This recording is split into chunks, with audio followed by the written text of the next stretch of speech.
உலகத்திலேயே ஃபாஸ்டஸ்ட் பால போட்டது ஷோயப் அக்தர் தான். 161.3 கிலோமீட்டர் பெர் ஹவர். தலைவன் சும்மா ராக்கெட் வேகத்துல எறிவான். பவுலிங் போடும்போது நேரா பவுண்டரி பக்கத்துல போய் நின்றுவாப்ல. என்ன நினைப்பீங்க? பவுண்டரியில நிக்கிற ஏதோ ஃபீல்டர் இருக்குன்னு நினைப்பீங்க. கிடையாது. தலைவன் அங்கிருந்து சும்மா ரகன்னு ஓடி வந்து சும்மா ராக்கெட் மாதிரி பாலை எறிவான். ஸ்டம்ப் எல்லாம் பிச்சிட்டு பறக்கும். இல்லைன்னா பவுன்சரை போட்டு யாராவது மூக்கு மூஞ்சியை உடைச்சிருவான். சும்மா 1997ல பாகிஸ்தானுக்காக ஃபர்ஸ்ட் மேட்சை விளையாடுறாப்ல.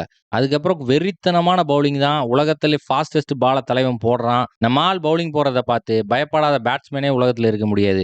எந்த அளவுக்கு பேட்ஸ்மேன் ஷோயப் அக்தரை பார்த்து பயந்துருக்காங்களோ அதே அளவுக்கு டிவியில பார்த்து நானும் நடுநடுங்கி போயிருக்கேன். தலைவனோட டெலிவரிஸ் எல்லாம் ஒவ்வொன்றும் ஒவ்வொரு ரகமா இருக்கும். தலைவனோட யார்க்கர்ஸ் எல்லாம் கொடூரமா இருக்கும். மொரட்டு பேஸ்ல போடுறனால ஒன்னா ஸ்டெம்பை பொழந்துருவான், இல்லைன்னா காலை காலி பண்ணிடுவான். அக்தரோட பவுன்சருக்கு திணறாத ஆளுகளே கிடையாது. இன்னும் ஷோயப் அக்தரோட ஃபாஸ்டஸ்ட் டெலிவரியை யாருனாலையுமே பீட் பண்ண முடியல. அக்தரோட பேஸ்ல இருக்க ஒரே பிரச்சனை என்னன்னா அப்பப்ப லைன் அண்ட் லென்த் மிஸ் ஆயிரும். தலைவன் எந்த அளவுக்கு ஃபாஸ்டா பால போட்டானோ அதே அளவுக்கு நேரா பவுண்டரிக்கும் பால் போயிருக்கு. சுமார் 46 டெஸ்ட் மேட்ச்ல 178 விக்கெட் எடுத்திருக்காப்ல. ஒன் டேல நம்மால் தாக்குதல் பண்ணிடுவாப்ல. 163 மேட்ச்ல 247 விக்கெட் எடுத்திருக்காப்ல. வக்கார் யூனிஸ், வசீம் அக்ரம், ஷோயப் அக்தர் இந்த 3 பேர் சேர்ந்து பல கொடூர பேட்டிங் லைனப்ஸை சில்லான்னு நொறுக்கியிருக்கானுங்க. தலைவன் விக்கெட் எடுத்துட்டான் ஏரோப்ளைன் மாதிரி ரெக்க ரெண்டே விரிச்சிட்டு கிருகிருன்னு ஓடிட்டு இருப்பான். ஷோயப் அக்தர் 2011ல ரிட்டையர் ஆகுறாப்ல.